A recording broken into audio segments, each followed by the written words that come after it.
Hello प्यारे बच्चे, तो कैसे आप सब। तो उम्मीद करता हूं कि आप सब जो बिल्कुल बढ़िया ही होंगे। तो आज की इस वीडियो लेक्चर में हम लोग बात करने वाले हैं मैथ्स के मोस्ट वीवीआई ऑब्जेक्टिव क्वेश्चंस के बारे में। ठीक है, जैसा कि आप सभी को पता होगा कि अब जो मैथ्स का एग्जाम जो कि 17 फरवरी से होने वाला है, तो काफी ज्यादा नजदीक आने वाले हैं।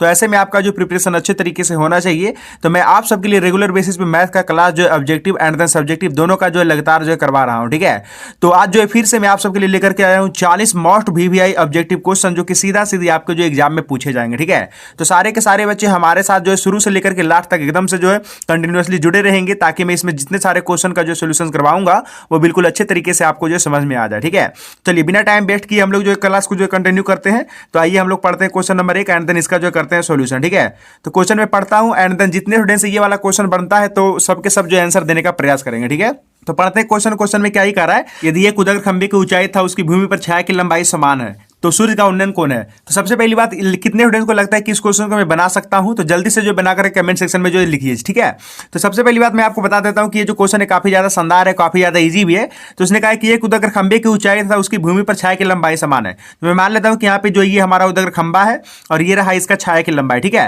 तो ये जो है दोनों के दोनों समान है, इसलिए मैं मान रहा हूं दोनों को x। ठीक है, तो उसके बाद वो क्या कह रहा है कि इसके जो सूर्य का उन्नयन कोण है वो कितना होगा। तो यहाँ पे अगर आप सपोज करो कि सूर्य है तो इसका उन्नयन कोण क्या होगा, यहाँ पे होगा उन्नयन कोण, तो मैं मान लेता हूँ थीटा है। ठीक है, तो कह रहा है कि सूर्य का उन्नयन कोण कितना होगा, यानी कि थीटा बराबर निकालना है। तो सबसे पहली बात यहाँ पे मैं लगा दूंगा tan थीटा, यानी कि tan थीटा बराबर क्या होता है p/b, यानी कि लंब बटे आधार। तो निकालने का मतलब x/x। ठीक है, तो x/x जब कटेगा तो कितना आ जाएगा, 1 आ जाएगा। तो tan में कितना डिग्री का वैल्यू 1 होता है, तो आप लोग लिखेंगे कि tan थीटा बराबर, यानी कि tan में 45 डिग्री का वैल्यू 1 होता है। ठीक है, यहां से tan कैंसिल हो जाएगा, तो थीटा बराबर कितना हो जाएगा, 45 डिग्री हो जाएगा। ठीक है जी, तो बेसिकली क्वेश्चन नंबर 1 का सही जवाब क्या हो जाएगा, ऑप्शन नंबर सी जो है सही जवाब हो जाएगा। ठीक है, चलिए इसी के साथ हम लोग बढ़ेंगे क्वेश्चन नंबर 2 की तरफ। तो क्वेश्चन नंबर 2 में क्या ही कह रहा है, तो क्वेश्चन नंबर 2 में कह रहा है कि दो खंबे 13 मीटर तथा 7 मीटर ऊंचे हैं और समतल जमीन पर ऊर्ध्वाधर खड़े हैं। यदि उनके पादों के बीच का दूरी जो है 8 मीटर है, तो उनके सिरों के बीच की दूरी क्या होगा।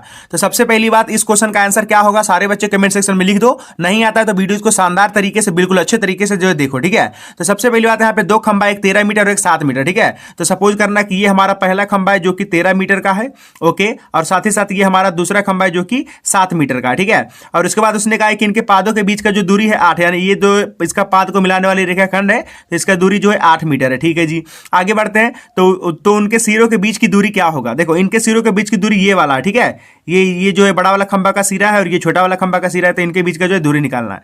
सबसे पहली बात, इसको हम मिला देते हैं, तो अगर ये वाला 8 है तो ये भी 8 हो जाएगा। ठीक है, और दूसरी चीज ये टोटल कितना है 13, तो अगर 13 है तो ये वाला 7 है तो ये भी 7 हो जाएगा, और 13 में से 7 घटेगा तो ये 6 हो जाएगा। ठीक है, तो हमको यही वाला चाहिए ना, तो मैं मान लेता हूं x। तो अगर मैं इस त्रिभुज को ध्यान से देखूं तो ये हमारा समकोण त्रिभुज है। तो इस समकोण त्रिभुज में देखो ये वाला 6 है और ये वाला 8 है, तो ये क्या हो गया, कर्ण हो गया कि नहीं हो गया 90 के सामने। तो यानी x स्क्वायर बराबर मैं कैसे निकालूंगा, 6 का स्क्वायर एंड देन प्लस 8 का स्क्वायर। ठीक है, तो 6 का स्क्वायर हो जाता है 36 और 8 का स्क्वायर हो जाएगा 64। ठीक है जी, तो x बराबर हमको चाहिए ना, तो इसका वर्गमूल यानी कि 36 प्लस 64 जोड़ देंगे तो 100 हो जाएगा, 100 का वर्गमूल करेंगे तो 10 हो जाएगा। ठीक है, यानी कि क्वेश्चन नंबर 2 का बी नंबर ऑप्शन जो है सही जवाब हो जाएगा। ठीक है, चलिए इसी के साथ हम लोग बढ़ते हैं क्वेश्चन नंबर 3 की तरफ। तो क्वेश्चन नंबर 3 में क्या ही कह रहा है कि सूर्य का उन्नयन कोण जब किसी सीधे खड़े खंभे की छाया था उसकी ऊंचाई बराबर हो। मतलब ये फर्स्ट वाला क्वेश्चन है। ठीक है, तो ये देखना जरा ध्यान से, ये मान के चलो कि यहाँ पे सूर्य का उन्नयन कोण यहाँ पे बनेगा थीटा, और उसने कहा कि सीधे खड़े खंभों की छाया और उसकी ऊंचाई, यानी कि ये वाला x है तो ये वाला भी x है, क्योंकि उसने कहा कि बराबर है। ठीक है,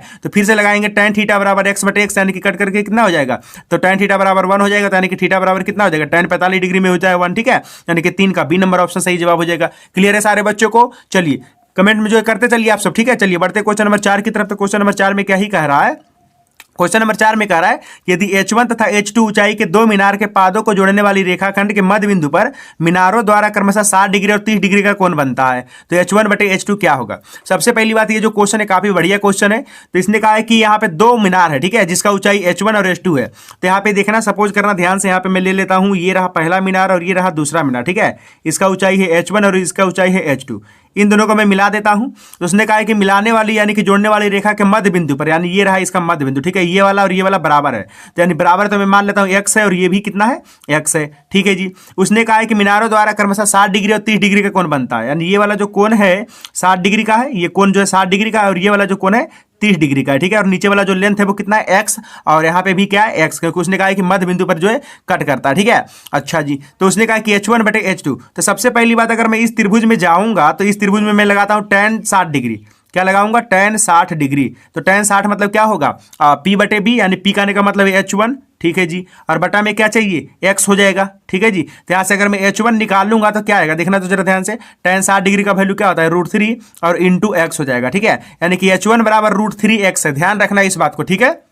अच्छा जी, अब हम चलते हैं इस वाला त्रिभुज में। तो इस वाला त्रिभुज में क्या लगाएंगे, tan 30 लगाएंगे। तो देख लो tan 30 क्या आएगा, tan 30 डिग्री। तो tan 30 मतलब क्या होगा, H2 बटा में x, H2 और बटा में x, तिरछा तिरछे गुना कर लेते हैं। tan 30 का वैल्यू कितना होता है, 1/√3, 1/√3 और बराबर इधर कितना हो जाएगा, H2 और बटा में x। तो H2 बराबर कितना हो जाएगा, √3 बटा में x, सही बोल रहा हूं ना, √3 बटा में x, यानी कि x बटा में √3, ठीक है। ये देख लो, ये x इधर हो जाएगा और बटा में √3, तो यानी कि यहां से मैं लिख देता हूं कि H2 बराबर जो आया है कितना हो जाएगा, x और बटा में √3। इस बात का ध्यान रखना, ये है हमारा H1 और ये है हमारा H2, ठीक है। अब उसने कहा कि H1 बटा में H2 चाहिए, तो H1 बटा में H2 करेंगे तो यानी कितना बटा इतना करेंगे, ध्यान से चेक कर लो। तो ये x से x कट जाएगा और ये √3 ऊपर में जाकर के गुना हो जाएगा, तो √3 इंटू √3 बराबर कितना हो जाएगा, 3 हो जाएगा, ठीक है। तो कौन सा ऑप्शन सही हो जाएगा, अच्छा 3 अनुपात पूछा है ना, तो 3 और बटा में तो 1 लिखा रहेगा ही, ठीक है। तो यानी कि हो जाएगा 3:1, क्योंकि अगर ऊपर में 3 आया है तो बटा में तो 1 हम लिख ही सकते हैं ना। तो अनुपात पूछ रहे हैं तो इसका हो जाएगा और 4 का ए नंबर ऑप्शन सही जवाब हो जाएगा, ठीक है, कि 3:1। क्लियर है सबको। चलिए आगे बढ़ते हैं क्वेश्चन नंबर 5 की तरफ। तो क्वेश्चन नंबर 5 में क्या कह रहा है कि सूर्य का उन्नयन कोण जब किसी सीधे खंभे खड़े की छाया और उसकी लंबाई बराबर है तो क्या होगा। और ये वाला क्वेश्चन अभी अभी मैंने आपको करवाया, ठीक है। तो ये रहा हमारा खंभा और ये रहा हमारा इसका छाया, दोनों का ऊंचाई जो है यानी कि इसका जो लंबाई है वो क्या है, दोनों के दोनों बराबर है, ठीक है।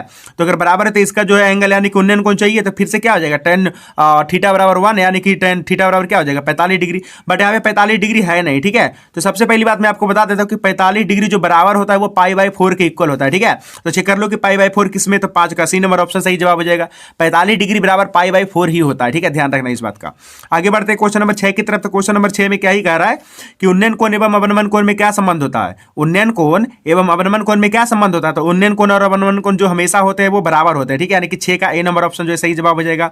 आइए बढ़ते क्वेश्चन नंबर 7 की तरफ। तो क्वेश्चन नंबर 7 में क्या ही कह रहा है कि यदि एक उदग्र खंबे की छाया की लंबाई, यानी कि उदग्र एक खंबा है, सपोज करिए ये हमारा खंबा है, तो इस खंबे की लंबाई जो है क्या कह रहा है कि एक उदग्र खंबे की छाया की लंबाई, यानी कि ये खंबा है और ये रहा इसका छाया, तो इसका जो लंबाई है क्या कर रहा है कि खंबे की लंबाई का √3 गुना, तो यानी मैं मान लेता हूं कि खंबा का लंबाई x है तो छाया का लंबाई √3x हो जाएगा, क्योंकि उसने कहा है कि इसका जो खंबे का लंबाई है इसका √3x गुना है छाया का लंबाई, ठीक है जी। तो सूर्य का उन्नयन कोण क्या होगा, तो मैं मान लेता हूं सूर्य का उन्नयन कोण थीटा है, तो थीटा बराबर क्या होगा, यहाँ पे हम लोग लगा देंगे tan थीटा, ठीक है। तो tan थीटा बराबर क्या होगा, P/B, यानी कि x और बटा में क्या हो जाएगा √3x, तो x गया घर, ठीक है, यानी कि tan थीटा बराबर कितना, तो 1/√3, ठीक है जी।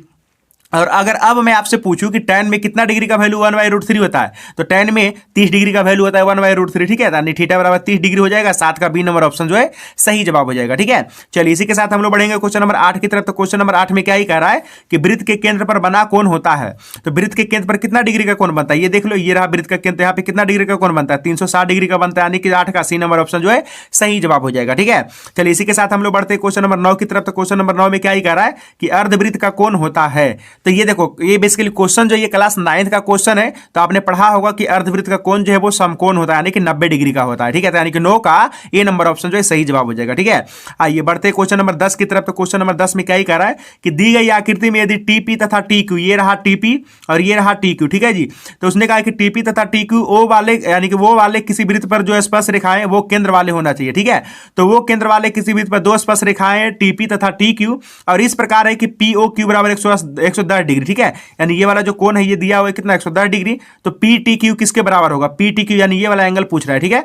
चलिए इसको बनाना कैसे, बहुत ही ध्यान से देखते रहिए। सबसे पहली बात, इस फिगर में आपको पता होना चाहिए कि अगर ये स्पर्श रेखा है तो स्पर्श रेखा जो वृत्त पर होगी वो क्या होती है, लंब होती है, ठीक है। त्रिज्या ये है तो त्रिज्या पर क्या होती है, लंब होती है। तो ये 90 हो गया और ये भी 90 हो गया, तो ये 110 हो गया और ये कितना होगा, तो इन दोनों को जोड़ करके होगा 180 डिग्री। यानी कि अगर मैं मान लेता हूं कि ये वाला कोण x है, तो x में से अगर 110 को जोड़ दूंगा तो कितना आएगा, 180 डिग्री के बराबर होना चाहिए। तो हमको x ही चाहिए ना, तो x बराबर कितना हो जाएगा, 180 में से 110 घटा लेंगे तो 70 डिग्री हो जाएगा, ठीक है। यानी कि कौन सा ऑप्शन सही हो जाएगा, चेक कर लो, 70 किस में है, तो 10 का बी नंबर ऑप्शन जो है सही जवाब हो जाएगा, ठीक है। 10 का बी नंबर ऑप्शन जो है सही जवाब है। इसी के साथ हम लोग बढ़ेंगे क्वेश्चन नंबर 11 की तरफ। तो क्वेश्चन नंबर 11 में क्या ही कह रहा है कि यदि किसी बिंदु P से O केंद्र वाले किसी वृत्त पर, तो मैं मान लेता हूं कि हमारा एक सर्कल है, इसका जो केंद्र है वो O है, ठीक है जी। अच्छा, आप ध्यान से देखना कि कह रहा है पीए तथा पीबी स्पर्श रेखाएं जो है 80 डिग्री के कोण पर झुकी हुई है। तो यहाँ पे कोई बिंदु पी है, यहाँ से दो स्पर्श रेखाएं पीए, ये हो गया पी ए और ये हो गया पी बी।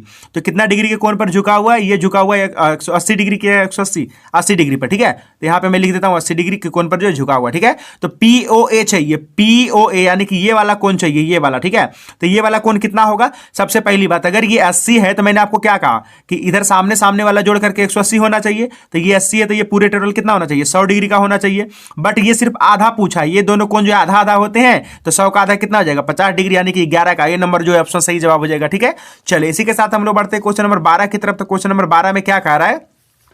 किसी वृत्त पर बाह्य बिंदु से खींची गई स्पर्श रेखाओं की संख्या होती है। सपोज करो ये हमारा वृत्त है और यहाँ पे कोई बाह्य बिंदु पी है, ठीक है। तो इस बाह्य बिंदु से इस वृत्त पर कितने स्पर्श रेखा खींच सकते हैं? तो दो स्पर्श रेखा खींच सकते हैं, कोई इस प्रकार से और एक ठो इस प्रकार से, ठीक है। यानी कि किसी वृत्त पर बाह्य बिंदु से खींची गई स्पर्श रेखाओं की संख्या कितनी होती है? तो 2 ठो होती है, ठीक है। यानी कि 12 का बी नंबर ऑप्शन जो है सही जवाब हो जाएगा। चलिए बढ़ते क्वेश्चन नंबर 13 की तरफ। तो क्वेश्चन नंबर 13 में क्या ही कह रहा है कि वृत्त की सबसे बड़ी जीवा क्या होती है? तो वृत्त की सबसे बड़ी जीवा व्यास होती है, यानी कि 13 का सी नंबर ऑप्शन जो है सही जवाब हो जाएगा, ठीक है। चलिए बढ़ते क्वेश्चन नंबर 14 की तरफ। तो क्वेश्चन नंबर 14 में क्या ही कह रहा है कि किसी वृत्त के व्यास के दोनों किनारों से, किसी वृत्त के व्यास, यानी सपोज करो ये वृत्त है और इस वृत्त के व्यास के, यानी कि जो है हमारा क्या है? तो व्यास है, ठीक है जी। और कह रहा है कि इस व्यास के दोनों किनारों से खींची गई स्पर्श रेखा, तो इस तरीके से ये वाला स्पर्श रेखा होगा और नीचे की तरफ ये वाला स्पर्श रेखा होगा, ठीक है। तो कह रहा है कि खींची गई जो स्पर्श रेखाएं होती है वो हमेशा कैसी होती है? तो आप देख भी रहे होंगे कि ये दोनों जो स्पर्श रेखाएं ये क्या है? समानांतर, यानी कि पैरेलल है, ठीक है। यानी कि 14 का ये नंबर ऑप्शन जो है सही जवाब हो जाएगा, ठीक है। आइए बढ़ते क्वेश्चन नंबर 15 की तरफ। तो क्वेश्चन नंबर 15 में क्या ही कर रहा है कि सभी वृत्त हैं, तो सभी वृत्त किस तरीके के होते हैं? तो मैं आपको बता देता हूं कि सभी वृत्त जो है समरूप होते हैं, ठीक है। यानी कि 15 का बी नंबर ऑप्शन जो है सही जवाब हो जाएगा, ठीक है। सभी वृत्त में त्रिज्या समान है, तो अगर त्रिज्या समान रहेगा तो वो सर्वांग सम हो जाएगा, ठीक है। लेकिन सिर्फ पूछ रहा है कि सभी वृत्त कैसे होते हैं, और ये तो नहीं कहा है कि त्रिज्या बराबर है या नहीं है, तो कुछ नहीं बोला है, तो सिर्फ लिख देना है हम लोग को कि समरूप होते हैं, ठीक है।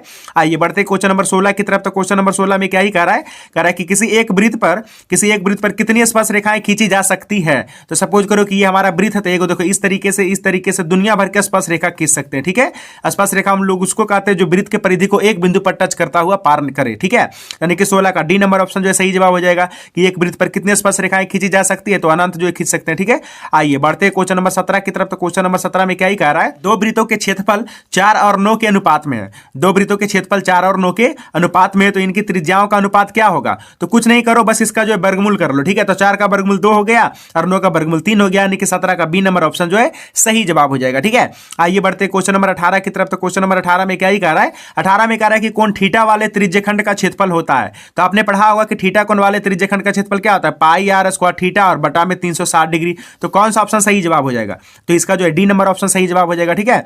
चलिए बढ़ते क्वेश्चन नंबर 19 की तरफ। तो क्वेश्चन नंबर 19 का सही जवाब क्या होगा? जल्दी से सारे बच्चे कमेंट सेक्शन में भर दो। चलिए जल्दी से बताइए, सारे बच्चे कमेंट सेक्शन में लिखिए। मैं क्वेश्चन पढ़ करके एक बार सुना देता हूं। कह रहा है एक वृत्ताकार पथ पर 3 धावक एक ही स्थान से दौड़ना शुरू करते हैं, तो एक चक्कर लगाने में क्रमशः 1 घंटा, 3 घंटा और 5 घंटा लगते हैं, तो तीनों को प्रस्थान बिंदु पर मिलने में कितना समय लगेगा? तो जल्दी से बताइए इस क्वेश्चन का आंसर क्या होगा, ठीक है। तो कुछ नहीं करना है, बस इन तीनों का क्या करना है? लघुत्तम ले लेना है, ठीक है। तो 1, 3, 5 का लघुत्तम कितना हो जाएगा? 15 हो जाएगा, यानी कि कितना हो जाएगा? 19 का डी नंबर ऑप्शन जो है सही जवाब हो जाएगा, ठीक है। कुछ नहीं करना है इस क्वेश्चन में, जो सबसे पहले हम लोग क्या करना है? लघुत्तम यानी कि एलसीएम निकाल लेना है, वो हो जाएगा हमारा आंसर, ठीक है। तो 19 का डी नंबर ऑप्शन जो है सही जवाब हो जाएगा, ठीक है। इसी के साथ हम लोग बढ़ेंगे क्वेश्चन नंबर 20 की तरफ। तो देखिए जल्दी 20 नंबर जो है ध्यान से, और इसका क्या जो है सही जवाब होगा जल्दी से कमेंट सेक्शन में लिखिए, ठीक है। तो क्वेश्चन नंबर 20 में क्या ही कर रहा है कि यदि किसी वृत्त की त्रिज्या दुगना कर दिया जाए तो नए एवं पुराने वृत्त की परिधियों का अनुपात क्या होगा? मैं मान लेता हूं कि अगर किसी वृत्त की त्रिज्या r है तो इसका परिधि क्या होगा? 2 पाई r, ये तो सबको पता है, ठीक है।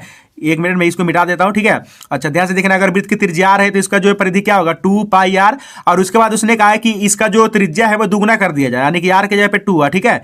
तो अब इसका परिधि क्या होगा? फिर से होगा 2 पाई r, लेकिन r के जगह पे मैं कितना लिखूंगा? तो 2r लिख दूंगा, ठीक है। तो यानी कि कितना हो जाएगा? चेक कर लो, 2 पाई, अच्छा 2 दूनी 4 हो जाएगा, ठीक है। तो यानी कि 4 पाई आर। अच्छा पूछा क्या है? तो पुराने वृत्तों की परिधियों का अनुपात, यानी सबसे पहले नया और उसके बाद पुराना। तो नया वृत्त का जो परिधि आया है वो 4 पाई आर आया, 4 पाई आर, और पुराना वृत्त का जो परिधि है वो क्या है? 2 पाई आर, 2 पाई आर। तो 2 पाई यानी कि पाई आर से पाई आर कट गया, 2 दूनी 4, यानी कि ऊपर में 2 बटा में 1, यानी कि 2:1 होगा, ठीक है। यानी कौन सा ऑप्शन सही होगा? तो 20 का जो बी नंबर ऑप्शन सही जवाब हो जाएगा, ठीक है। आइए इसी के साथ हम लोग बढ़ते क्वेश्चन नंबर 21 की तरफ। तो क्वेश्चन नंबर 21 में क्या ही कह रहा है? 44 मीटर परिधि वाले वृत्त की त्रिज्या होगी। 44 मीटर परिधि वाले यानी कि वृत्त का परिधि दिया हुआ कितना 44, तो वृत्त का परिधि होता है 2 पाई आर बराबर कितना दिया हुआ है 44, ठीक है। तो 2 और पाई के जगह पे कितना 22/7 और ये हो गया आर बराबर में कितना 44, तो काट देते हैं 22 दूनी 44 हो गया और साथ ही साथ 2 से 2 भी कट कर लेंगे तो आर बराबर कितना हो जाएगा, इधर भागा में उधर जाएगा तो गुना में, यानी कि आर बराबर 7 हो जाएगा, ठीक है। यानी कि किसका बी नंबर ऑप्शन जो है सही जवाब हो जाएगा, ठीक है। चलिए बढ़ते क्वेश्चन नंबर 22 की तरफ। तो 22 जो काफी ज्यादा सिंपल क्वेश्चन है, तो चलिए सारे बच्चे कमेंट सेक्शन में लिख दीजिए कि निम्न में से कौन वृत्त के क्षेत्रफल का सूत्र है। काफी इजी क्वेश्चन है, जल्दी से इसका जो आंसर बताइए, जल्दी से सारे बच्चे। निम्न में से कौन वृत्त के क्षेत्रफल का सूत्र है, तो निम्न में से कौन वृत्त के क्षेत्रफल का सूत्र है पाई आर स्क्वायर। ये नहीं पता है तो समझो कि आप पढ़ाई नहीं कर रहे हो, ठीक है। तो 22 का सी नंबर ऑप्शन जो है सही जवाब हो जाएगा, ठीक है। इसी के साथ हम लोग बढ़ते हैं क्वेश्चन नंबर 23 की तरफ। तो क्वेश्चन नंबर 23 में क्या ही कह रहा है, यदि किसी एक वृत्त की परिमाप और क्षेत्रफल संख्यात्मक रूप से बराबर है तो उस वृत्त की त्रिज्या क्या होगा। सपोज करो कि कोई वृत्त है और उसका परिमाप और क्षेत्रफल दोनों बराबर है। तो सबसे पहली बात, अगर वृत्त का परिमाप तो यानी कि जो 2 पाई आर है, और सोचो कि एक ही वृत्त है ना, उसने कहा कि एक ही वृत्त है तो एक ही वृत्त का त्रिज्या तो एक ही होगा। तो वृत्त का परिमाप यानी कि 2 पाई आर और वृत्त का क्षेत्रफल यानी कि पाई आर स्क्वायर, ये दोनों क्या है बराबर, इसलिए हमने इसके बीच में जो इक्वलिटी का साइन लगा दिया है, ठीक है। तो पाई से पाई कट गया और आर स्क्वायर से ये वाला देखो, यहां से आर से एक आर स्क्वायर कट जाएगा, एक आर से एक आर कट जाएगा, तो आर बराबर इधर बचा, इधर कितना है 2, यानी कि आर बराबर कितना हो गया 2। तो उस वृत्त की जो त्रिज्या होगी भी कितना होगा, तो 2 मात्रक यानी 2 यूनिट का हो जाएगा, ठीक है। यानी 23 का ए नंबर ऑप्शन जो है सही जवाब हो जाएगा, ठीक है। चलिए इसी के साथ हम लोग बढ़ेंगे क्वेश्चन नंबर 24 की तरफ। तो क्वेश्चन नंबर 24 में क्या कह रहा है, 64 पाई सेंटीमीटर स्क्वायर क्षेत्रफल वाले वृत्त का व्यास होगा। तो सबसे पहली बात, वृत्त का क्षेत्रफल दिया हुआ है 64 पाई सेंटीमीटर स्क्वायर, ठीक है। तो पहली बात, वृत्त का क्षेत्रफल होता क्या है पाई आर स्क्वायर, यानी कि पाई आर स्क्वायर बराबर कितना दिया हुआ है 64 पाई सेंटीमीटर स्क्वायर, ठीक है। तो पाई से पाई कट गया, ठीक है, तो यानी कि आर स्क्वायर बराबर क्या हो जाएगा, यानी कि 64 का वर्गमूल यानी कहने का मतलब 8, ठीक है। अब उसको क्या चाहिए, वृत्त का व्यास चाहिए, तो यानी कि वृत्त का व्यास क्या होता है त्रिज्या का दुगुना, यानी कि 8 का दुगुना क्या हो जाएगा 16, यानी कि 16 सेंटीमीटर, ठीक है। तो 24 का बी नंबर ऑप्शन जो है सही जवाब हो जाएगा, ठीक है। आइए इसी के साथ हम लोग बढ़ेंगे क्वेश्चन नंबर 25 की तरफ। तो क्वेश्चन नंबर 25 में क्या ही कह रहा है, तो क्वेश्चन नंबर 25 में कह रहा है कि यदि किसी एक वृत्त का क्षेत्रफल इतना सेंटीमीटर स्क्वायर है, यानी कि वृत्त का क्षेत्रफल दिया हुआ है, ठीक है, तो इसका व्यास का मान क्या होगा। सबसे पहली बात, इस क्वेश्चन का आंसर सारे बच्चे जो निकाल सकते हैं तो जल्दी से कमेंट सेक्शन में करिए इसका आंसर निकाल करके कि क्या होगा, ठीक है। तो उसने कहा कि एक वृत्त का क्षेत्रफल इतना है, तो वृत्त का क्षेत्रफल करने का मतलब पाई आर स्क्वायर बराबर कितना है जी 154 है। तो पाई का आने का मतलब है 22/7 एंड देन ये हो गया आर स्क्वायर बराबर कितना 154, ठीक है जी। तो वैसे कितना हो गया 54 से, तो यानी कि आर स्क्वायर बराबर कितना, तो ये 7 पहले से और ये 7 जाएगा तो यानी गुना में, ठीक है। आर स्क्वायर बराबर आया कितना आया था, तो 7 गुने 7 आया था, ठीक है। तो वो पूछ क्या रहा है, इसका व्यास पूछ रहा है, ठीक है। यानी कि यहाँ से आर बराबर 7 आएगा तो व्यास यानी कि डी बराबर 2 इंटू आर यानी कि 7 दूनी 14 हो जाएगा, तो यानी कि 25 का ए नंबर ऑप्शन जो है सही जवाब हो जाएगा, ठीक है। चलिए इसी के साथ हम लोग बढ़ते हैं क्वेश्चन नंबर 26 की तरफ। तो क्वेश्चन नंबर 26 में क्या ही कह रहा है, इतना सेंटीमीटर स्क्वायर क्षेत्रफल वाले वृत्त की त्रिज्या क्या होगा। देखो ये फिर से वही वाला क्वेश्चन है, इसको आप बना सकते हो, क्षेत्रफल दिया हुआ है वृत्त का और उसके बाद त्रिज्या पूछा है, ठीक है। यानी कि पाई आर स्क्वायर बराबर लगा लेना है कितना 38.5। अब यहां से इसका जो है कैलकुलेशन करना है, उसके बाद जो है रेडियस फाइंड आउट कर लेना, ठीक है। तो सारे बच्चे कमेंट सेक्शन में लिख दो कि कितने सारे ऑडियंस से ये वाला क्वेश्चन बन जाएगा, और सब के सब बच्चे इस क्वेश्चन का आंसर जल्दी से निकाल करके हमें जो कमेंट सेक्शन में लाइव चैट में तो बताना ही बताना है, और साथ ही साथ आपको जो कमेंट सेक्शन में भी जाकर के बताना, ठीक है। तो मैं देखूंगा कितने सारे बच्चे जो इस क्वेश्चन का आंसर जो दे पा रहे हैं, ठीक है।